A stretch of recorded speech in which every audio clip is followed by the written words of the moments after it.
CNG যাতে দিল না, সিএনজি দিতে দিল না, সিএনজি আমরা মাঝপথে আসি না, মা দিল সিএনজি যাতে দিচ্ছে না। আমরা এখন পাবনায় যাবোটা কি করে? সরকারি চাকরিজীবী, আজকে ছুটি নিয়েছি, আগামীকালকে সিলেবাস আসছিলাম, আগামীকাল অফিস আমাকে ধরতেই হবে। এখন করে আমাকে রাত 10টা বাজবে, তাহলে এখানে যদি আমি নামে আমি এখান থেকে আমি কিভাবে আমি টেকনিক্যাল মোড যাই?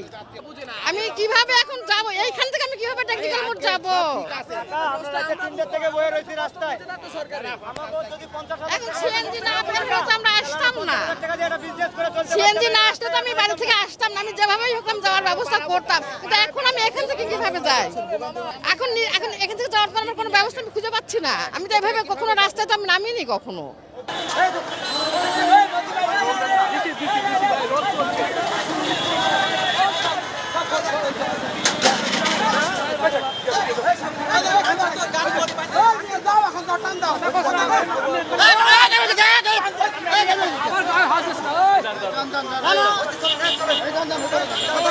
All time Roma, you are so All Time Roma.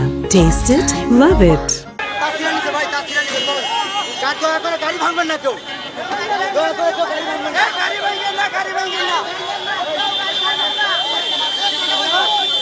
ভাই ভাই ভাই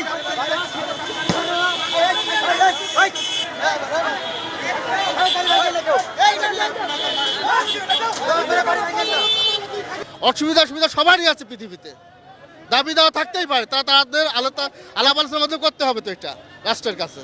ইমার্জেন্সি রোগী আছে, মানে হসপিটাল যাবে, তাদের গাড়ি ছাড়া হবে, আর যারা রোগী নাই তাদের গাড়ি আটকানো হবে। কেন? সবাইকে বলা হয়েছে গাড়ি বন্ধ রাখা হবে। না, যাত্রীদের জন্য আমরা অন্য ব্যবস্থা করে দিচ্ছি, যারা যে গাড়ি আসবে যাত্রী অসুস্থ রোগী তাদেরকে ছাড়ানো হবে। এখন আপনি শোনেন, আমিও শুনি, আপনার দাবি আমার দাবি এক দাবি, আমরা আমার সম্মানী সভাপতি, আমার লিডার